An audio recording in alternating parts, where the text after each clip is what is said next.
G'day punters, welcome to the Punters Academy, episode 9 after a significant delay of about 5 weeks. John, you've been in Sydney and trapped in Sydney and obviously having to sort a few things out for family and so forth. Yeah, and I tell you, I've cured myself of wanting to move back to Sydney anytime soon. That's for sure. It's nothing's changed. It's got worse. So it's traffic. No, it's good fun getting to the trials and the races more, but the traffic and just the congestion and just everyone's stressed out and it's all just stress. We just hide back up here where it's a bit more relaxed.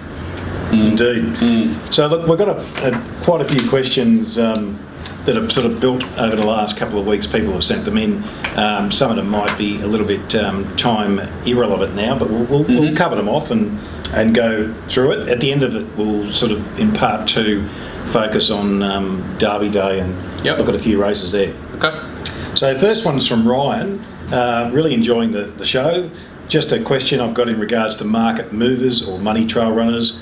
If you were to systematically back every horse that halves its price at the bottom price, would you be profitable in the long run? Maybe over the last year. Short answer, no. You will lose money. At top luck on some of these runners, there are elements of that subset where you can make money, but you've got to be able to get the right price. So, you know, the concept of following market movers might deliver a strike rate, which is effective, but you won't make money out of it. Yes. Yeah, I think it's such a big word used now because that pushes so many people into having a bet late. They think it's smart people, they think it's this, they think it's that. I remember there used to be a lot of people tracking, like backing overs on the tote, all these crazy things in it. It's all just... But years ago you could make that work, John. You know, we're talking 20 odd years ago where there was a sort of market there where you could do that. And it had to be 20 years ago, that's right, because all these syndicates that's right. It doesn't matter what the prices are, they'll just have more on if they have to get the totes to level up to wherever they want them to sit. So it's completely irrelevant. And they'll blow out to wherever they want them to be too, because the rest of the runners will be sort of on their radar. So it's any sort of tote overs is an absolute myth, and market movers, it would just be mind-boggling if you took the bottom price on anything that halved in price and you won over the end of the year. It'd be... I'd much rather be jumping on Betfair and trying to lay them at the last price than back them at the last price. Yeah, and that's the art of bookmaking, I suppose, gone by, where you tried to catch the horse at the right price. Yeah, or miss the top, that's right, as much as possible. Absolutely. As far as the tote markets we were talking about there, basically what we're saying is that the robots or the syndicates determine the final prices. They know how much money is in the pool. They know exactly how much they can have on at a value price to get it to a certain price. Yes. And so they control the market in that context. But of course they're playing the rebate game, which is different from most of us. Absolutely. Okay, so hopefully that answers your question, Ryan. This one's from Ross.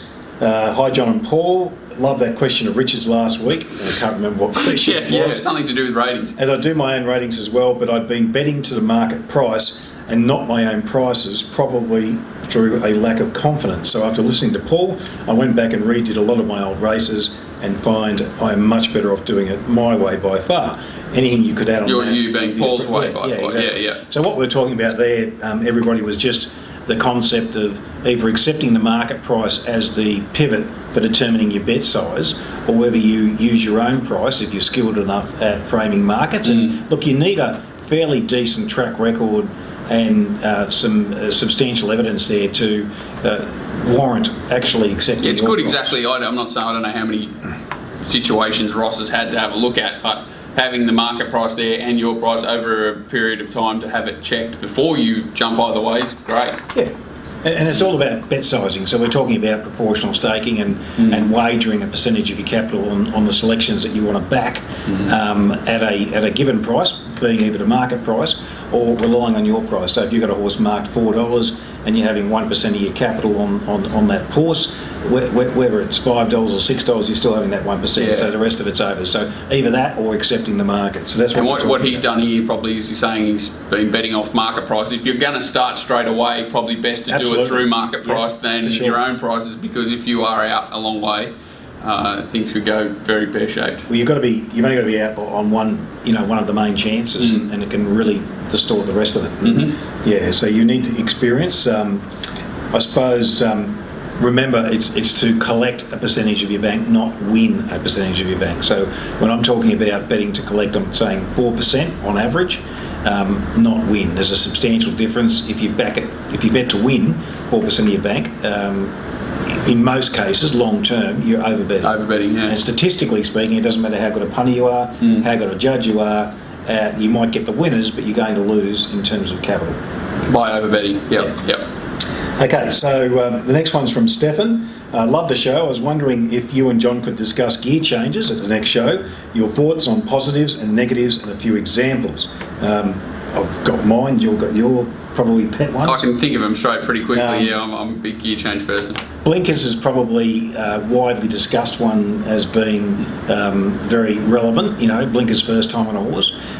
It can be potent. It can also do a couple of other things too. It can make a horse miss the kick, especially if they, I suppose, haven't worn them in work or a lot of time they don't even put them on until literally like when they're parading. Like they won't have ever had a set of blinkers on, so it can definitely sometimes it's up in the air. Yeah, absolutely. They can have their mind on other things. Yeah, unless you know that they've worked in the gear or trialled in it or something. Certainly helps. Yeah. Blinkers back in distance is more of a plus for me than blinkers up in distance. I don't like blinkers up in distance on young fillies. I think often it makes them over race. Yeah, it can. Well, it's definitely going to get them keener, no matter what. So up in trip's always going to be. Yeah, so I mean, it depends on the circumstance, but generally. Yeah, so if they've done it before and there's a pattern for it, it might be okay. But if it's a lightly raced horse, I agree with you. It's definitely a huge task for a horse to conserve energy when wearing blinkers for the first time. So if they've got to go up in trip and you think they've got to conserve energy, it's a tougher effort. I know. Tongue ties. Tongue ties are used often on horses. A good guide I find is to watch the video or watch the replay of the race. If you see that the horse is racing very keen with the bit in its mouth and it's pulling and so forth, and the horse performs well below expectations, even if there's no mention of it in the steward's report and they put a tongue tie on, often that can be a signal that the horse might have choked down. Yep. And you can see dramatic improvement. Other times, trainers put them on, and depending on their experience with the gear changes and perhaps the motivation behind it, it can be fairly neutral or even negative. Yes. So I think you want to see some evidence that the horse may have choked down yourself from watching the replays, and obviously if you can get support from stewards' reports and so forth as well, that can be. But you normally get more of an edge when it's not there. So if you sort of take the punt, a bit of the tongue tie is going to improve them. They're similar to blinkers. There can be such a significant peak after a tongue tie or a blinkers addition that sometimes even if there's not you just sort of read into it probably and take the punt a little bit. I think there's definitely they're underplayed. Yeah, they are underplayed. Gelded, that's another big one. And I suppose that's what we'll wrap out today, unless John's got a few more. But gelded can almost mean a new horse. Yep. Especially lightly raced, absolutely. Oh yeah. I mean, obviously, it's obviously that's normally when they happen. A lot more lightly raced. It doesn't really happen when they're 7-year-olds usually, but no. And if a horse has shown like plenty of inexperience and greenness, it's definitely a bigger thing too in their starts or trials or whatever you've got to work with. Gelding's huge. Yes, it can be. It can be very significant, and sometimes if you're finding it difficult to assess a horse like that, then pay attention to the market, what the market's telling you. Especially late, absolutely. Especially late in betting. Just on the blinkers thing too, statistically speaking, it can be more effective from a betting point of view. The older the horse is, or the more starts it's had before blinkers are applied. So interesting. Horses that might have had 20 runs and suddenly get blinkers, statistically, from a betting perspective, can be better bets than the horses that have had 2 or 3 starts. It's probably just another, like some people using it as a guide. They think lightly raced blinkers on today's go day, when maybe older horses they think, or they don't even notice that they haven't had them before. It's probably just a market perception thing, which is pretty interesting. Gear change, it's not an official gear change. Obviously, spurs can be significant if you're able to get that information. And another one is spurs are the jockeys, right? On the jockeys' boots or whatever you want to call them. Yeah, not what you wear around the house. No. But obviously not too many people. That's just an interesting mounting yard sort of thing that not too many people pick up on, so it's a bit tougher to get hold of that information. And some jockeys wear them regularly, and others don't. So, but it basically can show intent, and I suppose that's what we're going to talk about. One more: stable changes can be a massive. I know it's not a gear change, but it's like a gear change in many respects. And I think it depends on where it's come from and where it's gone to, and what stage. So it's like if it's 2 weeks ago and it's gone from you to me, not much difference. If it's had if it's had a spell and come back with me, much bigger difference. Yeah, so it's if it's Gay Waterhouse and Adrian Bott to Bill Bloggs at Rockhampton. Yeah, it's not a good. Yeah, the horse is gone.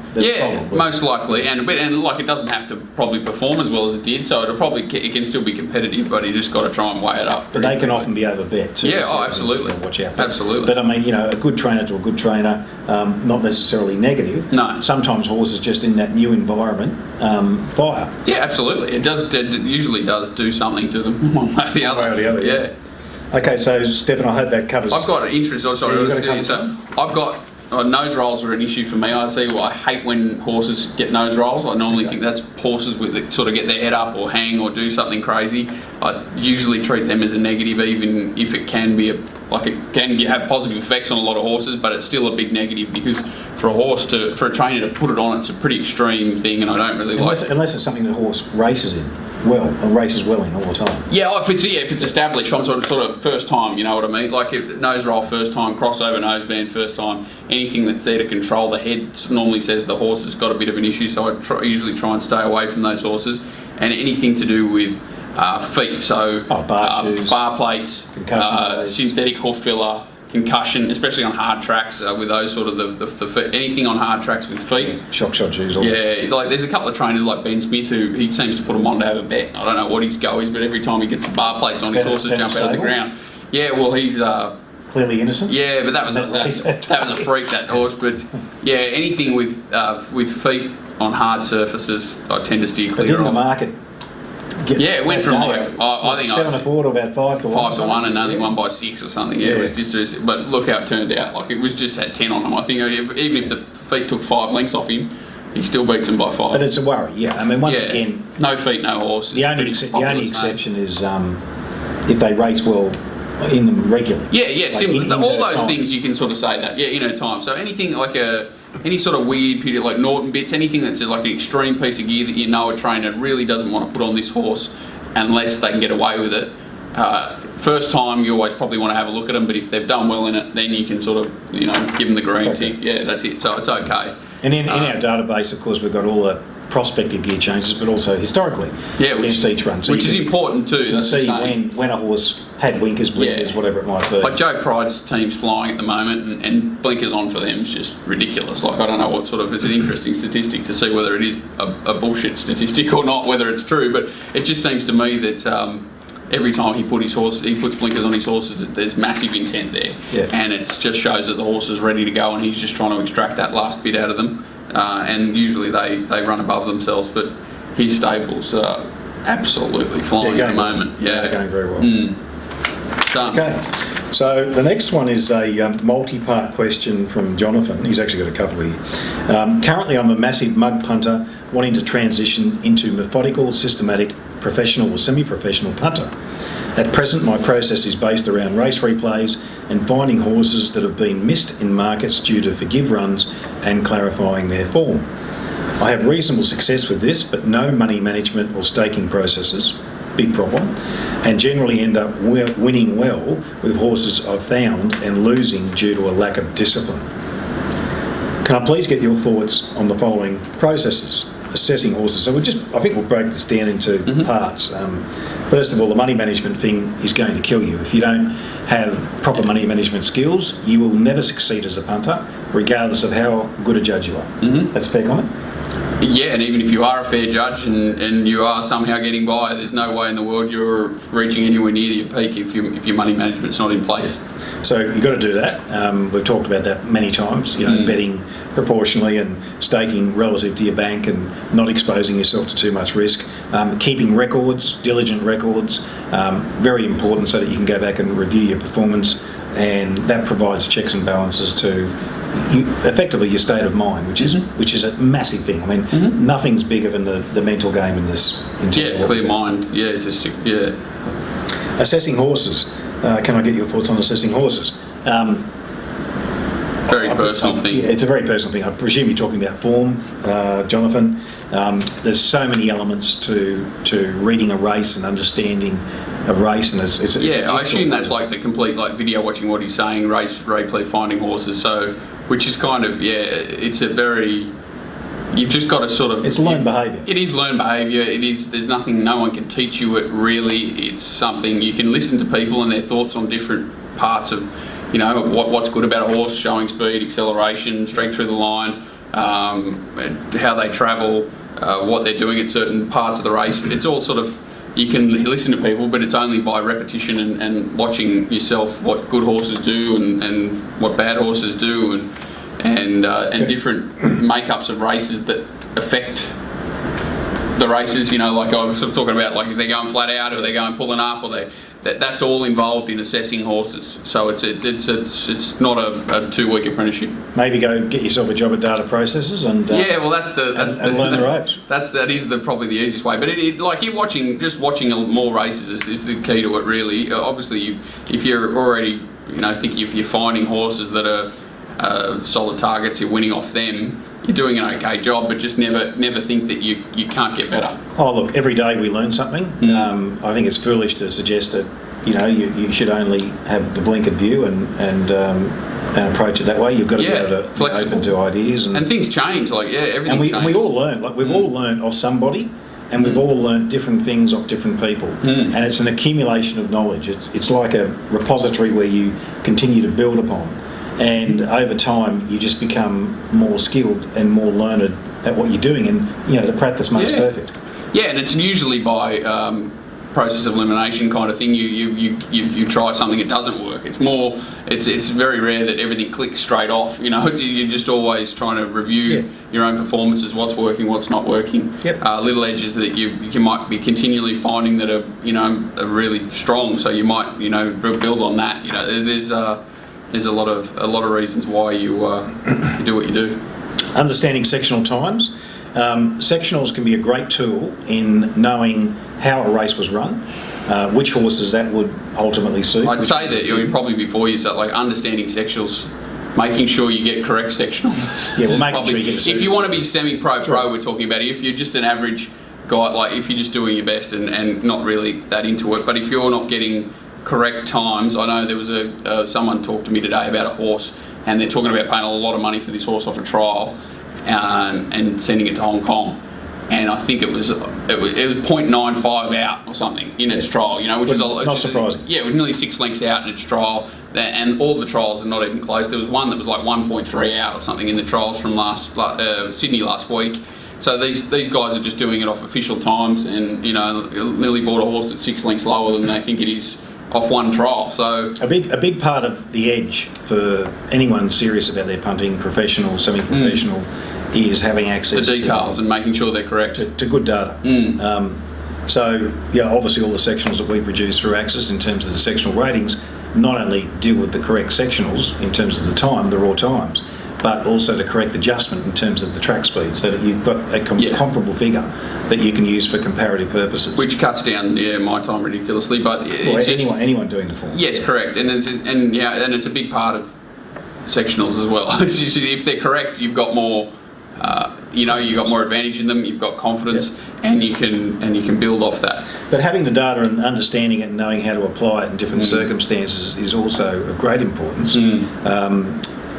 Obviously, understanding the pace shape of a race is probably a good starting point. Yeah, because it ties back into your video watching, absolutely. So understanding knowing what to expect when you're looking at a tape. Yeah, what sort of, it might not affect the race as much if they go a little bit quicker through the middle than if they go quick early and late, or if they slow up at some point. It's not a. There's probably, I remember usually saying, going back to the data processes or Humbleton or whatever, there was about 20 different basically race shapes that they had. So you had a number for each, for like a 1-1-1 or whatever it was. So like leader, loose leader, you've got a leader pulls up and then kicks it. There's just all these different types of race shapes, and you have to learn to identify them off vision and then confirm them with sectionals. So understanding sectionals is confirming the vision. Go and get a job there and you'll learn that.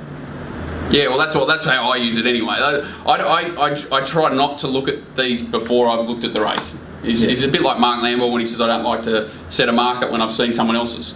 If I want to make up my mind with my eye and then prove it or disprove it. Yeah. Yep, no, fair call. Staking and money management, well, we talked about that in detail. If you need any more information about that, Jonathan, you can contact me directly. Definitely contact Paul. I can give you some stuff. Pricing your own market. Look, there's lots of ways of doing that. It takes practice, it takes skill, it takes many, many years of really just doing it and looking at mistakes and where you make mistakes to know how to get it right. Knowing what power exponent or distribution to use across your market, which is just a mathematical function, and understanding, how to price things. Do you price things by feel?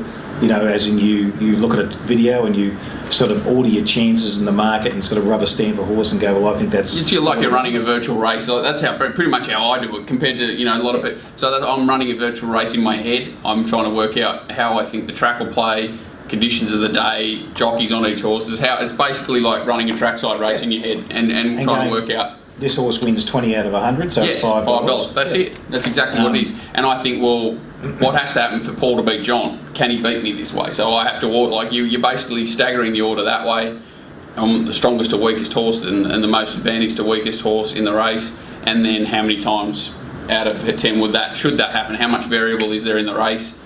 It's quite a lot to it. There's lots of skilled punters like John and others who do it that way. And then there's the opposite. There's the lunatics like me who love to the mad scientists who love to rely on ratings, and that's only because that resonates well with my way of doing things. And using the ratings, because the ratings ultimately are an expression of the performance historically of a horse.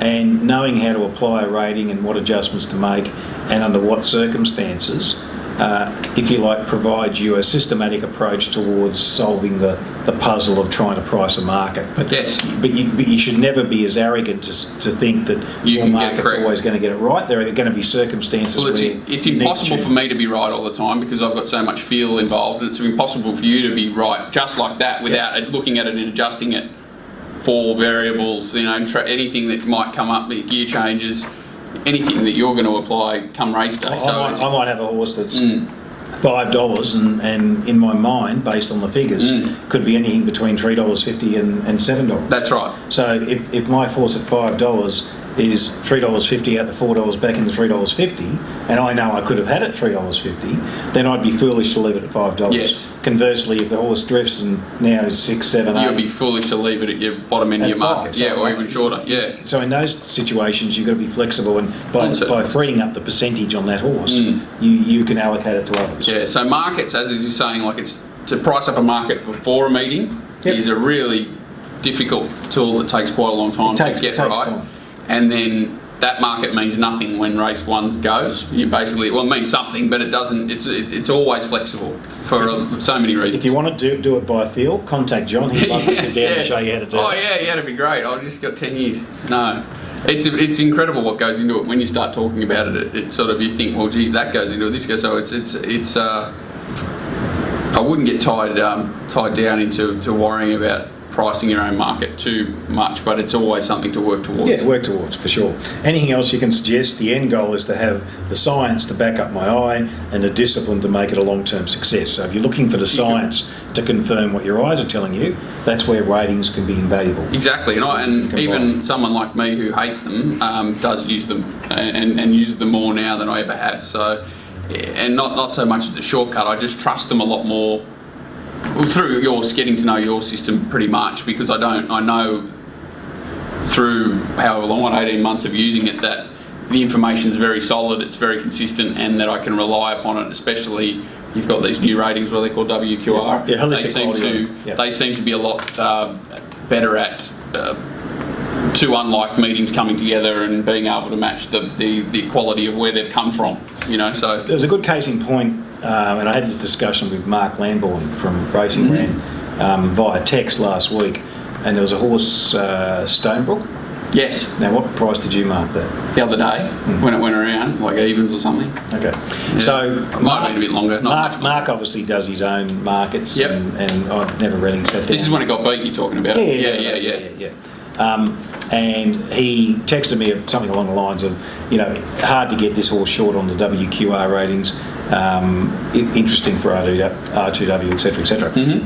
I sent back a message saying I couldn't get it short. I did that race. I couldn't get it shorter than $2.90. I asked him what he had it. He said $2.80. How he came up with his $2.80, I have no idea. Yeah, similar to me. Yeah. I just couldn't get it shorter than $2.90. Now, post-race, how would you price it? Well, knowing that it didn't pull up that well, no, I know too much. Based on the performance, I'd have it.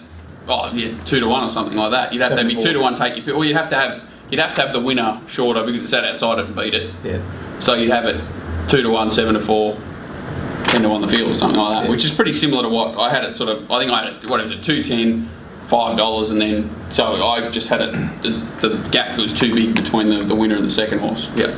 Yeah. And so look, I mean that's just one race and that's one instance, but that's an interesting way of applying. And it had come out of a strong race too, which is quite interesting. So for you to have for the WQR not to be super high, I don't look at it. You know what I mean? There are a couple of things in its figures and measures that I use that didn't say it was it was a strong rating for that race. Exactly, won the strong rating race. You've marked it 15 away. You still think it's got a good chance. Yeah. But just not odds on. Yeah, cool. Okay, so Jonathan, I hope that helps. And if you've got any further questions, I like you. Sorry, just going back. Like the end goal is the science to back up the eye, which is basically the whole. That's racing. Anyone who can develop a good eye and then use quality information to back it up should have an advantage over the market. The wider they go, the bigger the bigger the advantage is. So if you've got, only saying that, country, provincial, there's less talented eyes looking at it than city. And if you're getting good information to back up your eye in those areas, you've got a bigger edge. For sure. And that's why so many people specialise in different fragments. In little areas, yes, absolutely. Anyway, I love the show. Keep up the great work. Another question from Jonathan post that was just wanting to know your thoughts on race cash outs being offered by Sportsbet. So we've got the cash out, which is, you've got a multi-bet and one or two or more of your legs have won, and you want to fold your bet or cash your bet before the final outcome's known. If you do that, understand that you're going to be doing it at a discount to the accumulate. Yeah, you want your edge. If you're not going to trade out on Betfair for whatever reason, you want to know. So it's interesting. Like we see a lot of the horses in the country say they firm quite drastically and then kick back out. So if you're going to cash out when you know that, well, you assume that this horse, say it's $3.50 to $2.20 or $2 or something, which is pretty common, and you expect that horse to kick right back out, something like a cash out might be okay. Yeah. Because you know that you're not going to be able to lay it short anyway. But usually, if it's a city meeting and the market's pretty steady, you're probably better off, if you're going to trade out of a race, trade out through Betfair than a cash out option because they heavily tax you. Well, that's one way, but I mean... It died there, so we're still sort of talking about... Yeah, talking about multis and the idea of coupling up something with the intention to cash out. So using cash outs to get on straight out for more, basically. Well, let's say you want to back one at Gosford that's 2 to 1, and you want to have 3,000 or 4,000. Let's say you're a decent punter. Well, you're not going to get $3,000 or $4,000 at 2. Not without destroying the market. No. Exactly. It's going to be difficult. So you might couple it into the favourite in... Yeah, Vega Magic in the Manikato or whatever you want to say, or something. The Aloisa in the favourite, in the Oaks or something. Yeah. Preferably one that's a little bit more open. Yeah. Bookies are willing to or a short price favourite, which they're happy to. Yeah. Where the limits are set a lot higher, and you know that once the first leg wins, your intention is always to cash out. Yes. And yes, you are paying a fine, but you're willing to because you can get the money down. Correct. And still get enough edge in the price that you take. Correct. So that's just an alternative strategy that a couple of clever people have implemented. Interesting. I hadn't thought about that. That was good. The fold, which is like I don't like my horse in the run, and I want to fold and get my stake back. I don't know. I haven't experienced with it, but it's obviously. Well, I can't use it. I know there was I've never seen it. That's right. But I know I was talking to someone the other day who folded on the turn, and the horse ended up winning. So there is that downside. You probably want to be pretty skilled at understanding how your horse is going and where it is in the run and how the race has been run before. Because you'll probably get upset, but it's if you're happy to fold it during the run, and it seems a good option. I think you're only going to do it once a day or something. I think maybe it's like one of those other products. Once a day. I think so, but I think there's if you're decent client, you might be able to do it more than once. I think that's one of those systems. If you're betting in run at all, I've got a client who I name, who's located in Sydney in the financial sector, and they use our maps, and they know nothing about racing. Yes. And they purely get the database for that purpose. Yes. And they trade in run using the commercial feed of Sky or whatever it is, which I think costs it's about $400 a month, isn't it? Yeah. So they've got about a two and a bit second advantage. Yes. So, you're talking 12, 13, 15 lengths or whatever it might be. Advantage over the average punter. You need tools like that if you're going to be betting in run. Yeah. This is betting in run. If you're following a bet, it's the same as laying it off on Betfair or trying to back a horse in the run on Betfair. It's the same type of thing. Absolutely. It's exactly the same thing. Except, if you're watching it off, so even the worst in the world is the high definition channel because it's way behind, or if you're watching it off your phone or something crazy like that, there's every chance you might go to fold your bet and the race is over. So you definitely want to be either doing it live or pretty early in the race. But I would only ever use it if something drastic happened at the start. And whatever it is that you're doing, though, you've got to be prepared to implement that as a consistent process. Yeah, correct. And I doubt that if you had your main bet of the day and it's a bit of a dicey one, and I think that the time I would tend to be ready to use it is if I think, well, there's a race on Saturday. I was just talking to someone about where Tango Range drawn outside another leader. I think it's called Pomelo in Sydney. And basically, whoever looks like leading there, I'd want to be on, And if Pomelo sort of holds it out, so if you first 200 metres, you had a good bet on Pomelo. That's days going back to horses when certain horses would jump, and you want to be on. If they don't jump, you don't want to be on. Well, that's it. So that's the ideal use, isn't it, for the fold thing? So say you might mark a horse evens if it leads and 20s if it doesn't, which is quite, which is not but it's possible if a horse that just can't do any work. And you've got the advantage to watch the first couple of hundred and then fold if it doesn't find the lead, and you're just happy to take the odds to it not winning. Yep. It's a great thing, but another thing that I do, which is just personal opinion, is if a horse plays up in the gates and gets backed out, I'm off. Yeah, so there you go. I pay the fine. I'm there on the exchange. And I'm laying off. Yeah, you might have to lay back at 260 when you've taken 220 or something. Doesn't matter. But if you can fold for the even money, if you get your 220 out of there, beautiful. Yeah, so it's a great product for some people that have got that ability. It's the same type of thing. So you're on Betfair and you're doing that. Now, occasionally it's bitten me. Yeah, of course. And the horse has gone on and won, but you'd be very surprised long term. Yeah, you would be. You have to be. Yeah. So it's just a policy, but as long as you do it consistently, that's the key. Most of those products are great if you can work them out, how to use them, those power plays, all those sorts of things. If you're not taking advantage of every single little product that a bookmaker throws at you, you're pretty crazy because there's a good edge in a lot of them. Even the money back things they do. We had one guy on the chat room thing on my site the other day who they gave him a free. If he backed a place getter, didn't win obviously, in the first 3 or 4 races at Randwick last Saturday, he got his money back. So up to $50 or 500. 500. First race is 3 runners, so he got a 500 to nothing. That was his bet, and they confirmed that it was. Wow. So he's obviously a good client. Good work. But yeah, like those sort of things. You don't want to be a good client. No, you don't. But at the end of the day, if you're checking your email and they're throwing something at you, usually it's crazy not to take advantage of it because they're so competitive trying to get clients and get people to bet that they give away some pretty crazy things. So as long as you read the fine print and know you're not getting jammed for stupid, like you got to turn it over 35 times to take it out. Yeah. There's a lot of free money out there now from these corporates because it's the only way to attract clients. Okay, that's the end of part 1. We'll be back shortly with a couple of questions.